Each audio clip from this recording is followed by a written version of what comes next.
বিসমিল্লাহির রহমানির রহিম। Hello viewers, আসসালামু আলাইকুম। আশা করি সবাই ভালো আছেন। বাংলা ক্লাসে আপনাদেরকে স্বাগত জানাচ্ছি। আমি মোহাম্মদ জাস্তুজ্জামান। প্রতিনিয়ত আমি বাংলা ব্যাকরণের গুরুত্বপূর্ণ বিষয় নিয়ে আলোচনা করে থাকি। আজকেও তেমন একটি বিষয় নিয়ে আলোচনা করব। শিক্ষার্থী বন্ধুরা যারা এসএসসি, এইচএসসি সংক্ষিপ্ত সিলেবাস পেয়েছেন এবং 21 এবং 22 সালে যারা পরীক্ষার্থী, এছাড়াও যারা বিসিএস পরীক্ষা দেবেন, নিবন্ধন পরীক্ষা দেবেন, প্রাইমারি, মাধ্যমিক, অ্যাডমিশন টেস্ট, অর্থাৎ যে কোনো ক্লাসে পড়ুয়া শিক্ষার্থীদের জন্য আজকে ক্লাসটা খুবই গুরুত্বপূর্ণ হতে চলেছে। তাহলে চলুন আজকে আমরা ক্লাসে যাই।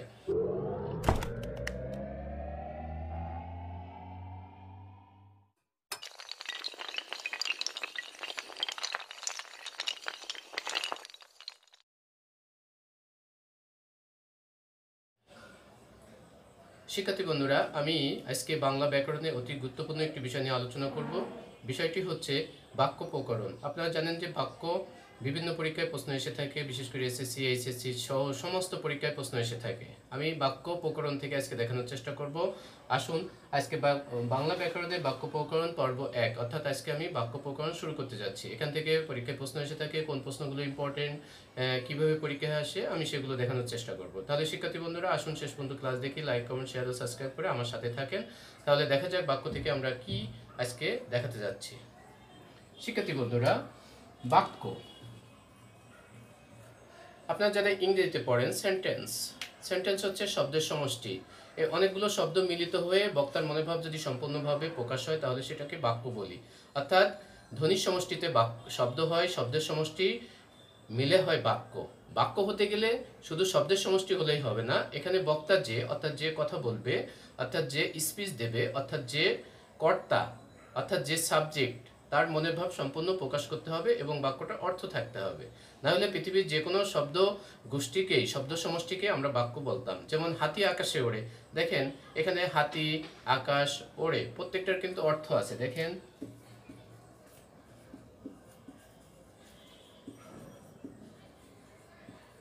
দেখেন হাতি, আকাশ, ওড়ে, এই হাতির অর্থ আছে, আকাশের অর্থ আছে, ওড়েরও অর্থ আছে। কিন্তু পুরোটাকে যদি একসাথে করা হয় হাতি আকাশে ওড়ে, তাহলে কিন্তু এটা বাক্য হয় না। কারণ এখানে হাতি আকাশে ওড়ে কথাটা মিথ্যা, ভিত্তিহীন, অবাস্তব, অকল্পনীয়। তাহলে এরকম ভিত্তিহীন, অবাস্তব, মিথ্যা এরকম কোনো শব্দ সমষ্টিকে একসাথে করলে বক্তার মনোভাব প্রকাশ হয়েছে, বাট এটার কিন্তু অর্থ নেই। এই অর্থ নেই, এটা কিন্তু বাক্য হবে না। তাহলে বাক্য হতে গেলে, ধ্বনি হতে গেলে, শব্দ হতে গেলে, ভাষা হতে গেলে যে জিনিসটা প্রথম লাগবে সেটা হচ্ছে অর্থ থাকা। এই জন্য বক্তার মনে ভাব প্রকাশ হবে এবং অর্থ থাকতে হবে। তাহলে আমরা সংজ্ঞাটা কিভাবে বলতে পারি? তে শব্দকে পাশাপাশি বসিয়ে বক্তার মনের ভাব অর্থপূর্ণভাবে যদি প্রকাশ হয় তাহলে সেটাকে বাক্য বলবো। ঠিক আছে? তাহলে বক্তার মনের ভাব অর্থপূর্ণভাবে প্রকাশ করব। ভাষার অন্যতম একটা উপাদান হচ্ছে বাক্য। ঠিক আছে? ঠিক আছে, বাক্য হচ্ছে ভাষার অন্যতম একটি উপাদান বা উপকরণ। তাহলে আমরা সংজ্ঞাটা দিই। শব্দকে পাশাপাশি বসিয়ে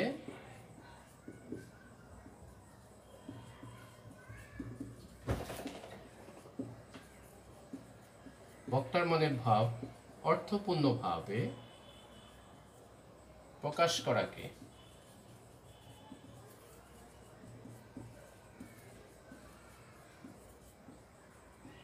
বাক্য বলে। তাহলে আমরা শব্দকে পাশাপাশি দেব, ঠিক আছে, বক্তার মনোভাব সম্পূর্ণ প্রকাশ হবে এবং সেটার অর্থ থাকতে হবে। এটার কন্ডিশন হচ্ছে তিনটা শব্দকে পাশাপাশি দেব, বক্তার মনোভাব সম্পূর্ণ প্রকাশ হবে, আবার অর্থ থাকতে হবে। আমি একটা বাক্য দেখালাম হাতি আকাশে ওড়ে, এটা কিন্তু বাক্য হয়নি। এখানে সবই ঠিক ছিল, বাট একটা জিনিস অনুপস্থিত, সেটা হচ্ছে অর্থ। আবার আরেকটা দেখেন, দেখেন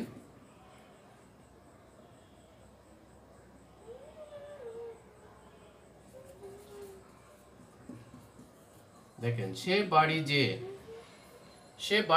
কি, সে বাড়ি যে কি বিশ্রাম নেবে, বাড়ি যে শোবে, বাড়ি যে খাবে।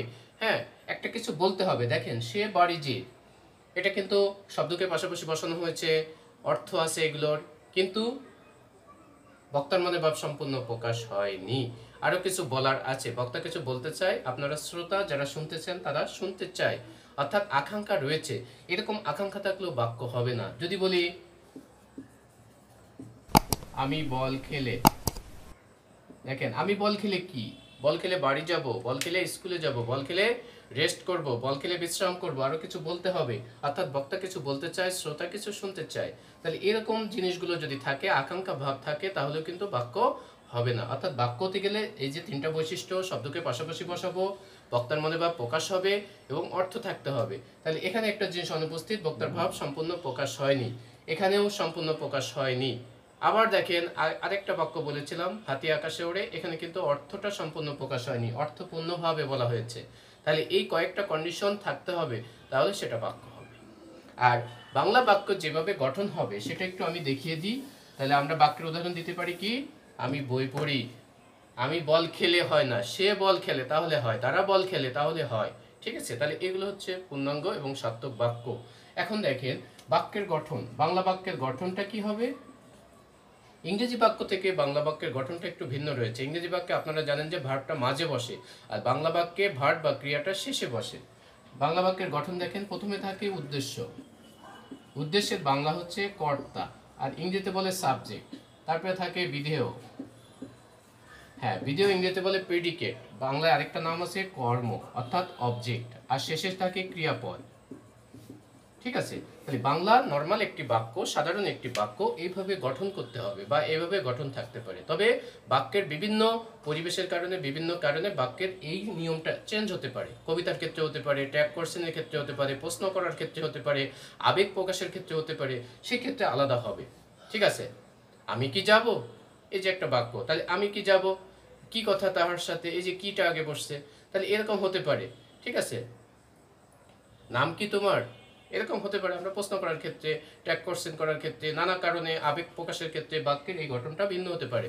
তবে একটা সাধারণ সেন্সে, সাধারণ যে বাক্যের গঠন, সে একটা সাধারণ বাক্য এইভাবে গঠন হতে হবে।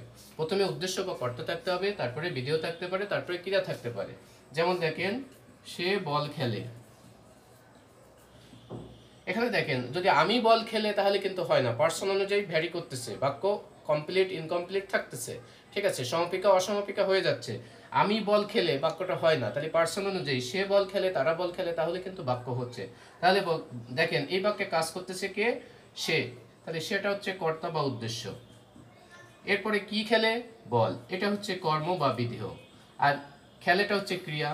তাহলে দেখেন বাংলা নর্মাল একটা বাক্যের গঠন এরকম। তাহলে বাংলা বাক্য এইভাবে গঠন করতে হবে। যদি এইভাবে গঠন না করা হয় সেক্ষেত্রেও বাক্য ভুল যেতে পারে, সেটা আমরা পরে দেখাবো।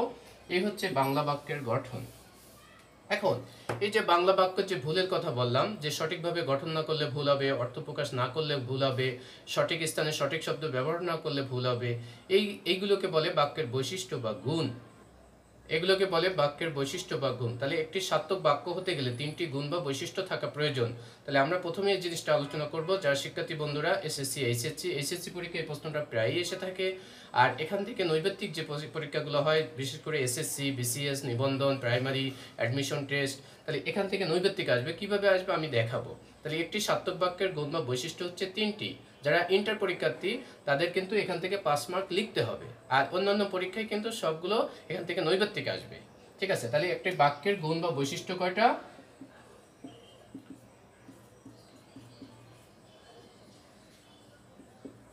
তাহলে একটি সার্থক বাক্যের গুণ বা বৈশিষ্ট্য হচ্ছে তিনটি।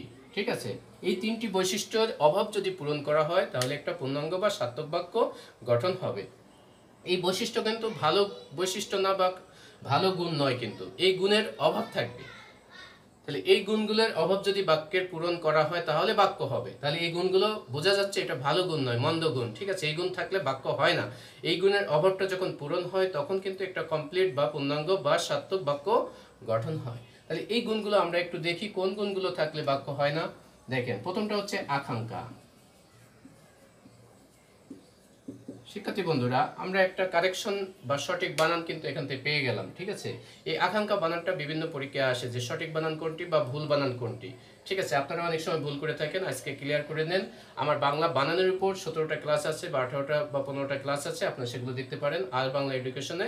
ঠিক আছে, ওখানে বাংলা বানান স্পেশাল এই বলে সার্চ দিলে আপনারা পেয়ে যাবেন। ঠিক আছে, সেখানে বানান শুদ্ধিকরণ আছে প্রত্যেকটা বর্ণ দিয়ে। ঠিক আছে, তাহলে আকাঙ্ক্ষা, উমন নিচে অনেক সময় আমরা খ দিয়ে দিই। দেখেন, উমন নিচে খ দিই, অনেক সময় আকাঙ্ক্ষা এরকম দিয়ে দিই, আকাঙ্ক্ষা, অথবা ক্ষয়কারে দিয়ে দিই। এরকম কিন্তু বানান ভুল যাবে। আপনার খেয়াল রাখবেন উমর নিচে ক্ষিয় হবে, ক্ষিয়র সাথে ক যোগ সহ আছে, ঠিক আছে। তাহলে আকাঙ্ক্ষা মানে আশা করা, চাওয়া। আপনারা আশা করে আছেন, চেয়ে আছেন যে ভালো একটা রেজাল্ট করব, চান্স পাবো, ঠিক আছে, এই আশা বা চাওয়া। তাহলে বাক্যের ক্ষেত্রে আশা বা চাওয়াটা কি? এই যে আমি উপরে দেখিয়েছিলাম বাক্য, সে বল বা সে ভাত খেয়ে, সে ভাত খেয়ে কি আমি বল খেলে, আর কিছু বলি নেই। তাহলে দেখেন একটা বাক্য লিখতে মনে করেন 3টা শব্দ লাগে বা 4টা শব্দ লাগে, সেখান থেকে একটা শব্দ মনে করেন দেওয়া হয়নি। তাহলে ওই শব্দটা শোনার বক্তার বলার ইচ্ছা আছে আর শ্রোতার শোনার ইচ্ছা আছে। ওই শোনার ইচ্ছা বা আশাটাকেই বলা হয় আকাঙ্ক্ষা। অর্থাৎ বাক্যের একটি পদের পর আরেকটি পদ শোনার ইচ্ছা বা আশা হচ্ছে আকাঙ্ক্ষা। একটি পদের পর আরেকটি পদ শোনার ইচ্ছা। সংজ্ঞাটা লিখে দিই, বাক্যের একটি পদের পর অপর পদ শোনার ইচ্ছা, ইচ্ছা বা আশাকে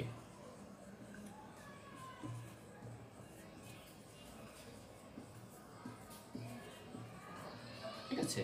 তাহলে একটির পর আরেকটি শোনার ইচ্ছা, একটি কি থাকে, প্রথমে সাবজেক্ট, তারপর অবজেক্ট, তারপর ভার্ব, এবং বক্তার মনে ভাব সম্পূর্ণ প্রকাশ হয়ে যাবে, কমপ্লিট হয়ে যাবে, আপনার কিছু শোনার থাকবে না, আমার কিছু বলার থাকবে না, এরকম বাক্যটা হচ্ছে কমপ্লিট বাক্য হবে। তাহলে আকাঙ্ক্ষা বাক্যের একটা বৈশিষ্ট্য। আমরা উদাহরণ দিচ্ছি এখন, দেখেন। তাহলে বাক্যের একটি পদের পরে আরেকটি পদ শোনার ইচ্ছা বা আশাটা হচ্ছে আকাঙ্ক্ষা।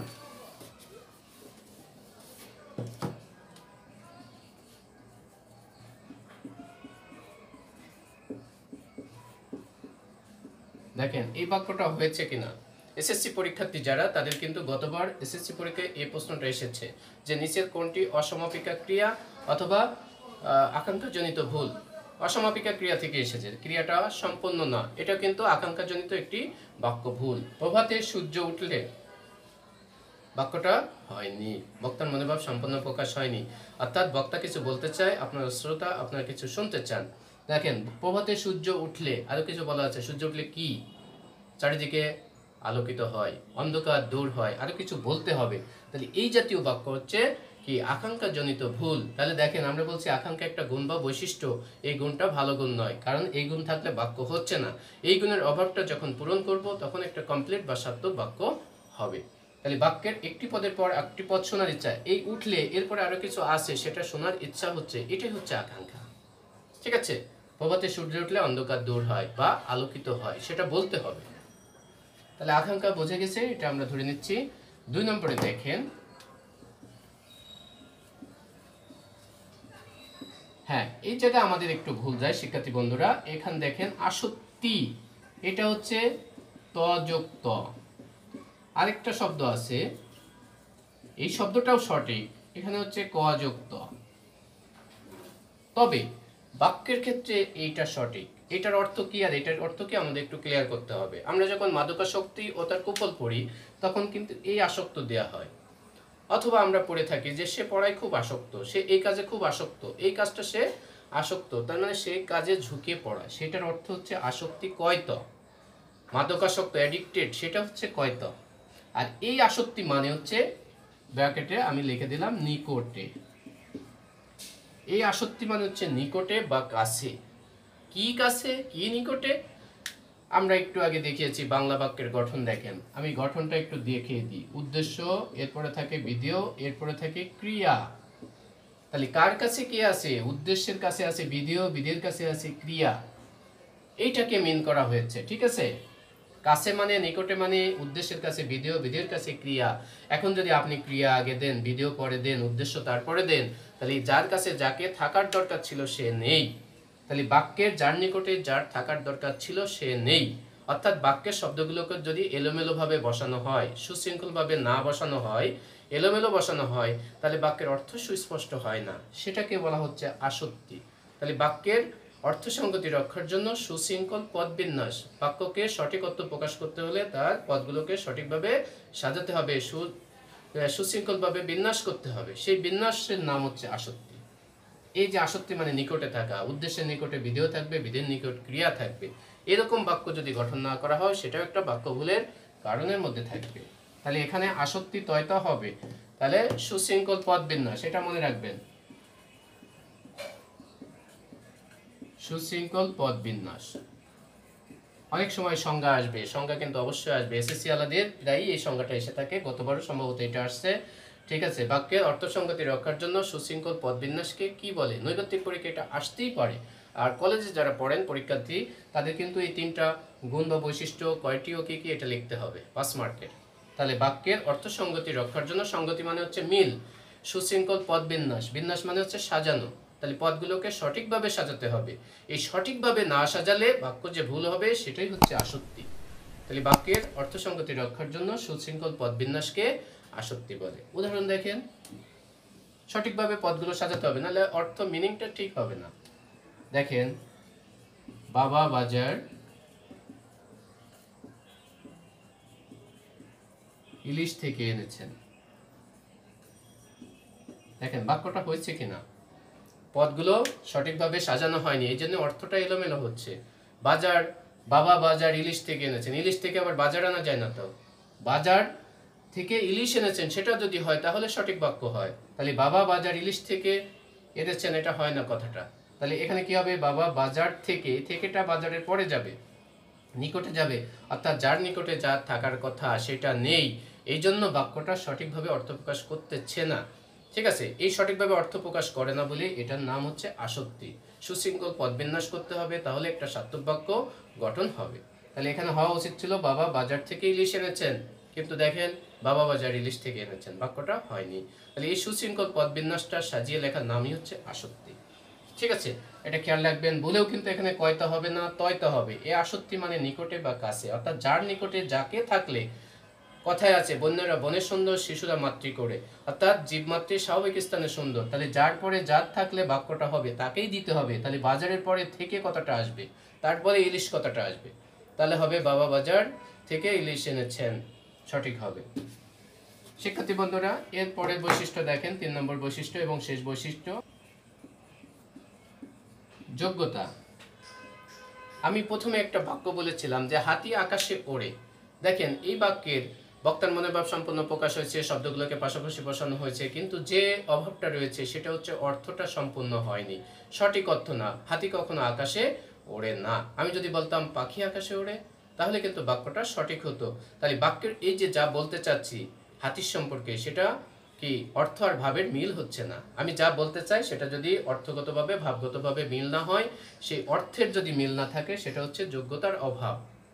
তাহলে বাক্যের অর্থগত ও ভাবগত মিলকে যোগ্যতা বলে। এসএসসি পরীক্ষায় সম্ভবত গতবার বা তার আগের বার এটা সংজ্ঞা এসেছে যে বাক্যের অর্থগত ভাবগত মিলবন্ধনকে কি বলে। আপনারা যারা নৈর্ব্যক্তিক পরীক্ষা দেবেন, বিভিন্ন চাকরির পরীক্ষা, অ্যাডমিশন টেস্ট এবং বিভিন্ন ক্লাসে, তাদের কিন্তু নৈর্ব্যক্তিক আসবে। আর এইচএসসি যারা ইন্টার পরীক্ষার্থী, তাদের কিন্তু এটা লিখতে হবে। ঠিক আছে, তাহলে দেখেন বাক্যের অর্থগত ও ভাবগত মিলকে যোগ্যতা বলে।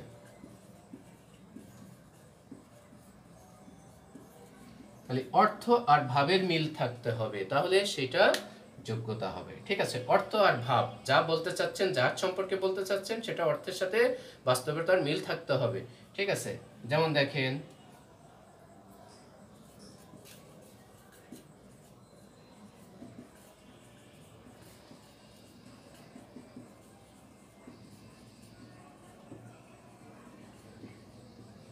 দেখেন আমি বড়শি দিয়ে নারকেল পাড়ি। বলেন তো বড়শি দিয়ে কেউ নারকেল পাড়ে কিনা? আসলেই কেউ পারে না। বড়শি দিয়ে কেউ নারকেল পাড়ে না, বড়শি দিয়ে কি ধরে? মাছ ধরে। তাহলে দেখেন আমি বড়শি সম্পর্কে যা বলছি সেটা অর্থ আর ভাবের বাস্তবতার মিল নেই। এই মিল না থাকায় সেটা যোগ্যতা, অর্থাৎ এই বাক্য তার যোগ্যতা হারিয়েছে। তাহলে এই বাক্যকে সঠিক করতে হলে আমাকে কি করতে হবে? এই যোগ্যতার যে অভাবটা, সেই অভাবটা পূরণ করতে হবে। আমি যদি এখানে দিতাম আমি বড়শি দিয়ে মাছ ধরি, তাহলে কিন্তু সঠিক ছিল। হাতি আকাশে ওড়ে, আসলে কথাটা ঠিক নয়। ঠিক আছে, তাহলে বলতে হবে কি? পাখি আকাশে ওড়ে।